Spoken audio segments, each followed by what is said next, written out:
अस्सलाम वालेकुम स्टूडेंट्स। तो आज हमने डिस्कस करना है फोनॉन चैप्टर 4 क्रिस्टल वाइब्रेशंस। तो फर्स्ट टॉपिक है हमारा vibrations of crystal with mono atomic basis.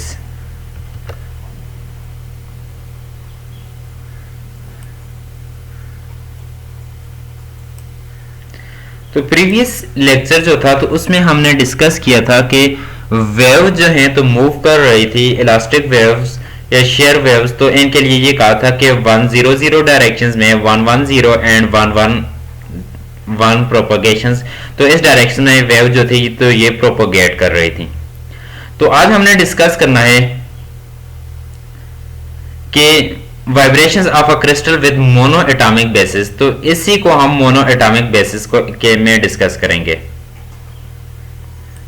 तो अब जब इसमें से कोई एक वेव के मूव करे किसी एक डायरेक्शन में 100 110 या 11 डायरेक्शन में, तो इसमें ये होगा entire plane of atoms move in a phase with displacement either parallel or perpendicular to the directions of the wave vector। अगर वेव किसी एक डायरेक्शन जिसमें 100 या 110 या 111 इस डायरेक्शन में मूव करेगी, तो इससे ये होगा कि एंटायर जो फेज होगा वो या तो पैरेलल होगा या परपेंडिकुलर होगा। किसके? वेव वेक्टर के डायरेक्शन में ये पैरेलल या परपेंडिकुलर होगा।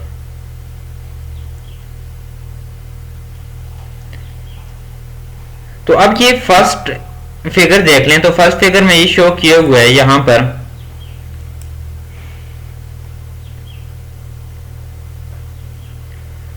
लेट्स सपोज फिगर 2 जो है तो ये डैश लाइन, तो ये वाली जो डैश लाइन है वर्टिकली, तो डैश लाइन रिप्रेजेंट कर रही है plane of atoms when in equilibrium. तो एक हार्मोनिक ऑसिलेटर लेते हैं, तो हार्मोनिक ऑसिलेटर के लिए ये कहते हैं कि वो इक्विलिब्रियम पोजीशंस पर है।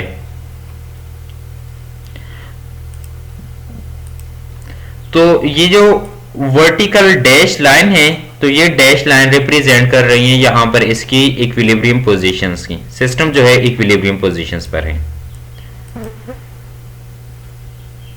सॉलिड लाइन जो होगी, तो सॉलिड लाइन कौन सी है? ये लाइन जो है ये सॉलिड लाइन आ रही है यहां पर। ये solid line are planes of atoms when displaced as a longitudinal waves.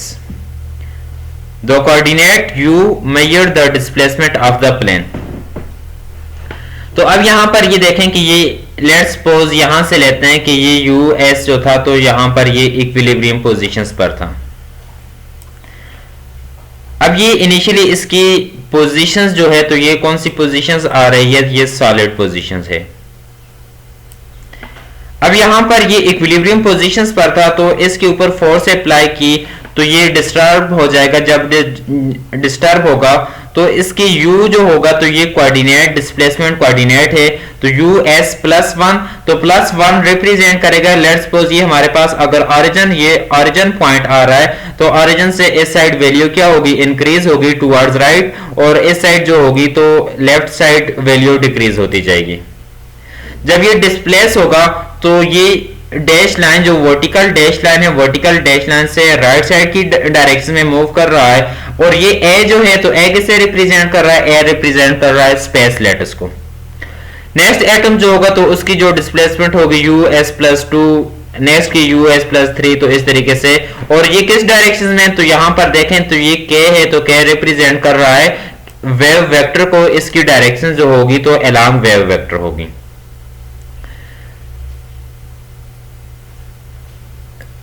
अब इसमें देखें plane of atoms as displace during passage of transverse. तो ये अगर इसको ऊपर वाली जो डायग्राम थी उसमें हमने लॉन्गिट्यूडनल डिस्प्लेस किया था, इसमें ट्रांसवर्स अगर डिस्प्लेस करें तो ट्रांसवर्स क्या होगा? इसकी डिस्प्लेसमेंट वर्टिकल डायरेक्शन में, और यहां पर इसकी डिस्प्लेसमेंट क्या होगी? हॉरिजॉन्टल डायरेक्शन में इसकी डिस्प्लेसमेंट आएगी। अब इसी डायग्राम को यहां पर हम डिस्कस करते हैं।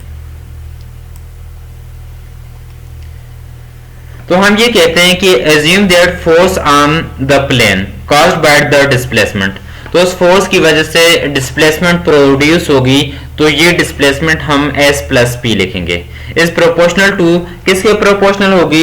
यू एस प्लस पी और यू माइनस यू एस इसके क्या होगी? प्रोपोर्शनल होगी।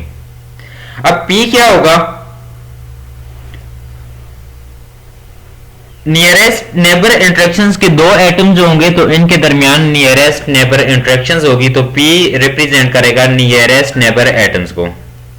टोटल फोर्स क्या होगी? तो टोटल फोर्स हमारे पास ये इक्वल होगी F S is equal to C U S plus one minus U S. तो ये क्या होगा? U S plus one minus U S के कैसे इक्वल होगा? तो यहां से देखें U S plus one minus S के जितना इस डायरेक्शन में डिस्प्लेस हुआ उतना ही अगर इस डायरेक्शन में माइनस यू एस, तो ये टोटल फोर्स हमारे पास आ जाएगी।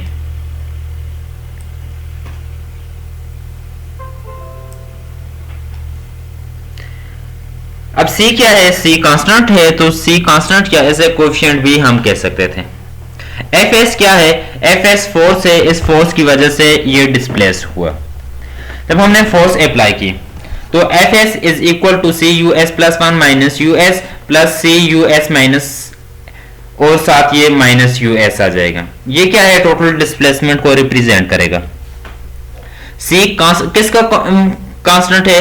c कांस्टेंट ऑफ फोर्स, तो ये फोर्स का कांस्टेंट है। अब और ये होगा किस में?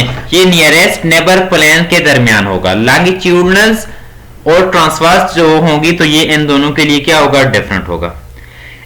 अब हम देखें कि फ्रॉम न्यूटन सेकंड लॉ तो m किस फोर्स किसके इक्वल होती है? फोर्स इक्वल होते हैं F is equal to M A accelerations, तो एक्सेलरेशंस को हम d square s over dt square लिखेंगे, लेकिन d स्क्वायर s तो s की बजाय यहां पर हम u s यूज करेंगे तो d square u s over dt square बन जाएगा। और फिर हमने क्या करना है? c जो है तो c को इनसाइड मल्टीप्लाई करेंगे, C U S plus one minus C U S plus C U S minus one minus C U S, तो 2us बन जाएगा। फिर हमने c को क्या कर लेना है? कॉमन ले लेना है। तो अब इसमें डिस्प्लेसमेंट जो है तो m जो होगा तो ये टोटल मास को रिप्रेजेंट करेगा, मास ऑफ एटम को, और डिस्प्लेसमेंट जो होगी तो इस डिस्प्लेसमेंट ये डिपेंड करेगी किसके ऊपर? एक्सपोनेंशियल टर्म के ऊपर, e power minus iota omega T. Omega जो होगा तो ये एंगुलर फ्रीक्वेंसी को रिप्रेजेंट करेगा। तो फिर हम ये लिखेंगे D square U S over D T square is equal to किसके इक्वल होगा? Minus omega square U S के इक्वल आ जाएगा। अब D square U S over D T square तो इसकी वैल्यू पुट कर लें। जब वैल्यू पुट करेंगे तो ये किसके इक्वल है? Minus omega square U S के इक्वल होगा।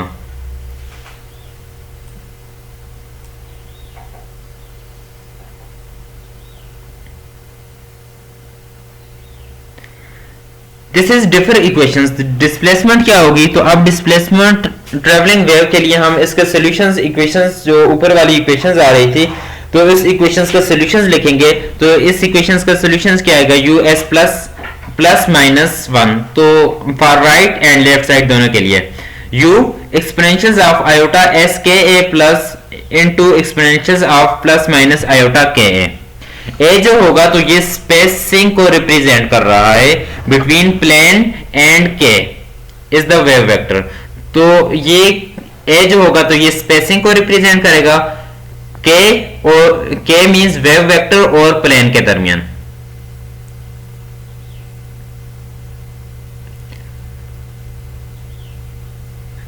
तो अब हम इक्वेशंस 3 से पुट करेंगे वैल्यू इन इक्वेशंस 4 में।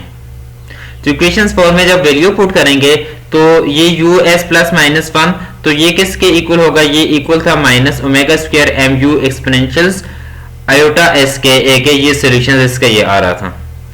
और साथ ये वाली टर्म जो होगी तो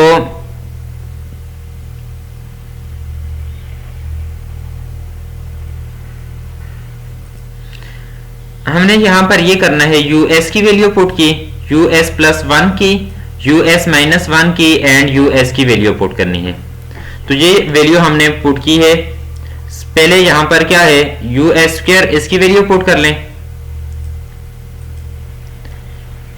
इस तरीके से value you S plus one, you S minus one की वैल्यू पुट की है और साथ यू एस की वैल्यू पुट की है। यू जो होगा तो u कैंसिल हो जाएगा, u एक्सपोनेंशियल आयोटा s के दोनों साइड आ रहा है तो इसमें से कॉमन ले लें एक्सपोनेंशियल आयोटा s के। कैसे कॉमन लेंगे, ये के ए और आयोटा को इसके साथ मल्टीप्लाई कर लें इसी तरीके से इसके साथ, तो ये e एक्सपोनेंशियल की फॉर्म में प्रोडक्ट की फॉर्म में लिखेंगे, इसमें से कॉमन लेंगे। कॉमन क्या लेंगे, यहां से एक्सपोनेंशियल आयोटा s के ए कॉमन ले लिया तो दोनों साइड आ रहा है तो दोनों साइड से आयोटा एक्सपोनेंशियल क्या हो जाएगा, ये कैंसिल आउट हो जाएगा। यहां पर क्या रहेगा ओमेगा, और साथ यहां पर हमने ये करना है कि इसको माइनस के साथ मल्टीप्लाई करना है। जब माइनस के साथ मल्टीप्लाई करेंगे तो omega square M, omega square M किसके इक्वल होगा, omega square M is equal to minus C और साथ exponential iota K A plus exponential, तो इसकी जगह पर माइनस आयोटा के और साथ ये आ जाएगा 2, तो ये वाला फैक्टर हमने क्या कर लिया है, इसमें से कॉमन ले लिया है। अब हम देखेंगे cos के ए किसके इक्वल है, cos के ए इक्वल होता है आयोटा के cos एक्स ए, तो ये किसके इक्वल होगा, आयोटा ई एक्स प्लस ई पावर माइनस एक्स ओवर 2। तो इसी तरीके से cos के ए, तो cos के ए को हम यूज करेंगे तो ये बन जाएगा एक्सपोनेंशियल, या ये लिख लें ई power iota K A plus E power minus iota K A over 2। Next step में 2 को मल्टीप्लाई कर लें तो ये 2 cos a बन जाएगा। तो ये क्या आ जाएगा, अब डिस्पर्शन रिलेशंस, तो अब इसमें देखें तो ये क्या बन रहा है, तो ये हमारे पास बन जाएगा ये होल फैक्टर जो है, तो ये हमारे पास आ जाएगा 2c ओवर m। m कहां से आया है, ये वाला m जो है इस m के साथ हमने डिवाइड किया है। ये c जो है तो c को अपनी जगह पर, ये इनर फंक्शन जो आ रहा है तो ये बन जाएगा 1 minus cos a, 1 minus cos के ए। 1 माइनस cos के ए कैसे बन जाएगा, यहां पर ये साथ 2 है और इसकी जगह पर ये वाला फैक्टर, तो इसकी जगह पर cos के ए, अब इसमें से 2 कॉमन लेंगे तो ये 1 माइनस cos के ए बन जाएगा। नेक्स्ट m के साथ डिवाइड करें तो m के साथ डिवाइड करेंगे तो 2c over m 1 minus cos के। अब ये कंडीशंस कौन सी आ रही है, तो ये फर्स्ट बाउंड्री कंडीशंस आ रही है ब्रिलियंट जोन के लिए। जब हम इसमें पुट करें k is equal to plus minus a put करेंगे, ये जो k आ रहा है तो इसमें k is equal to plus minus a put करें। जब पुट करेंगे तो ये बन जाएगा ओमेगा स्क्वायर की वैल्यू, तो ओमेगा स्क्वायर की वैल्यू 7। तो अब हम इसका क्या करेंगे, बाउंड्री कंडीशन यूज करने के लिए इसका स्क्वायर लेंगे, ये जो आ रहा है इसका स्क्वायर लें। At K is equal to plus minus A, जब हमने पुट किया तो साइन के ए की वैल्यू हमारे पास ये आ जाएगी साइन प्लस माइनस ए, तो ये हमारे पास वैल्यू आ जाएगी जो कि 0 हो जाएगा। तो ये किसके, ये सिग्निफिकेंस होगा किसका, फुनान वेव वेक्टर। तो फुनान का ये वेव वेक्टर, ये इसका क्या बन जाएगा, ये सिग्निफिकेंस बन जाएगा। अब हम देखते हैं कि फुनान क्या है। फुनान को सबसे पहले हम डिफाइन, अगर कोई भी क्रिस्टल है, क्रिस्टल इसमें हम ये कहते हैं कि लेट्स सपोज कहें कि लाइट को हम मूव कराएं, क्रिस्टल फोटोन है, फोटोन की वजह से लाइट के जो एटम होंगे तो वो एनर्जी एब्जॉर्ब, अब वो एनर्जी जो एब्जॉर्ब की हुई है तो वो एटम्स उनका कलेक्टिव बिहेवियर जो होगा वो वाइब्रेट करेंगे, एनर्जी रिलीज करेंगे। जो एनर्जी वहां पर रिलीज करेंगे वो इन द फॉर्म ऑफ फोनॉन, इस फॉर्म में एनर्जी रिलीज करेंगे। नेक्स्ट हमने क्या करना है, ओमेगा स्क्वायर है तो ओमेगा स्क्वायर की ये वैल्यू आ जाएगी यहां से बाय ट्रिग्नोमेट्रिक आइडेंटिटी 7 में भी, तो इसमें ट्रिग्नोमेट्रिक आइडेंटिटी यूज करेंगे तो 1 माइनस cos के ए, तो 1 माइनस cos के ए किसके इक्वल होगा, तो ये 2 साइन स्क्वायर, तो ये 2 जो होगा इसके साथ तो 4 बन जाएगा, तो 4cm। अब हमने क्या करना है, स्क्वायर रूट ले लें, स्क्वायर रूट लेंगे तो यहां से वैल्यू आ जाएगी, तो इसको प्लॉट करेंगे, ओमेगा की वैल्यू जो आएगी तो ओमेगा को हम प्लॉट करेंगे तो ये फर्स्ट जो आएगा तो माइनस पाई ओवर ए, 2 पाई ओवर ए, तो ये वाली जो रीजन आ रही है तो ये फर्स्ट ब्रिलियंट जोन की। इसके बाद जो रीजन ये वाली रीजन जो होगी तो ये सेकंड ब्रिलियंट जोन की रीजन आएगी। तो नेक्स्ट लेक्चर में हम डिस्कस करेंगे फर्स्ट ब्रिलियंट जोन को।